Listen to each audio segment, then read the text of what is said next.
ہم جو ہے وہ بیماروں کی بیمار پرسی کیا کرتے ہیں.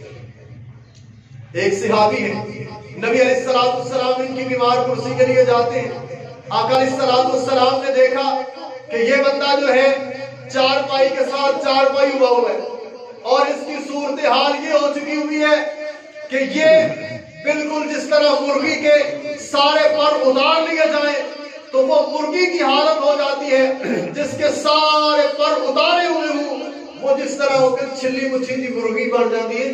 اس صحابی جو ہے نبی علیہ السلام کا اس کا بھی یہی حال ہوا ہے. آقا علیہ السلام نے جب اس کی یہ صورتحال دیکھی، نبی علیہ السلام فرماتے ہیں اے میرے صحابی، کیا تم نے کوئی ایسی دعا تو نہیں کی رب تعالیٰ سے کثرت کے ساتھ؟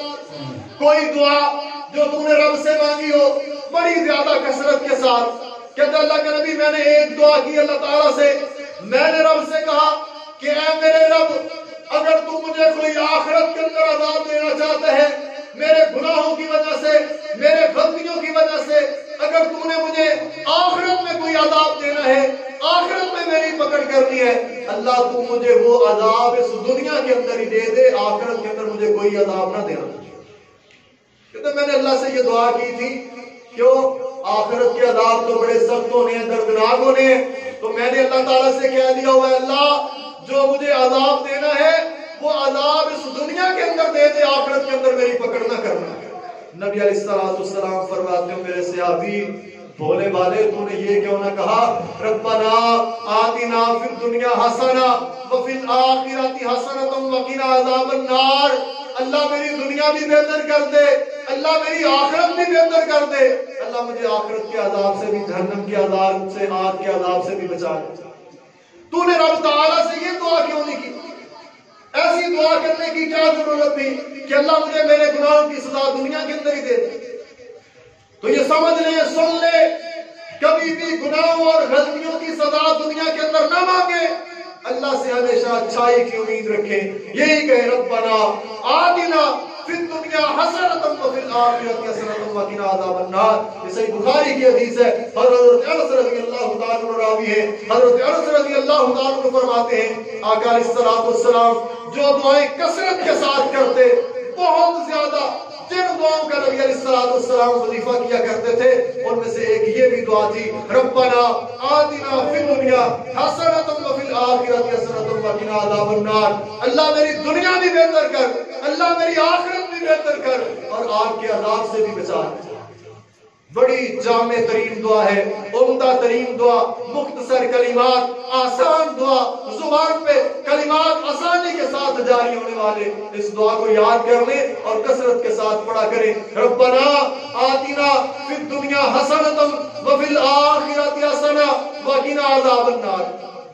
اللہ تعالیٰ نے جب سورہ بقرہ کے اندر اس دعا کا ذکر فرمایا نا، فرمایا کچھ وہ لوگ ہیں جو اللہ تعالیٰ سے دنیا ہی مانگتے ہیں.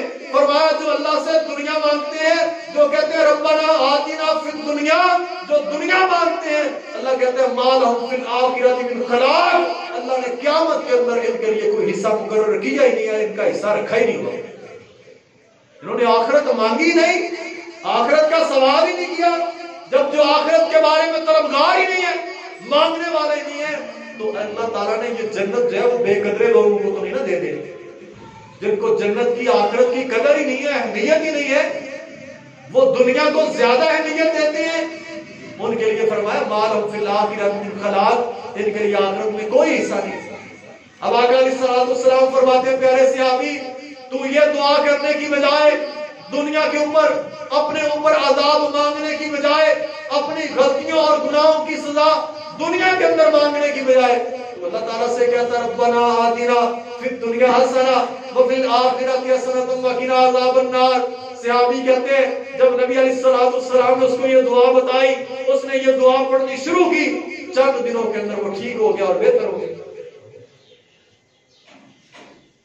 اور یہاں ایک بات اور کر دوں، بہت سارے لوگ بیماری سے، مصیبت سے گھبرا جاتے ہیں، پریشان ہو جاتے ہیں اور پریشان ہو کر کے پھر موت مانگنا شروع کر دیتے ہیں، موت کی دعا کرنا شروع کر دیتے ہیں.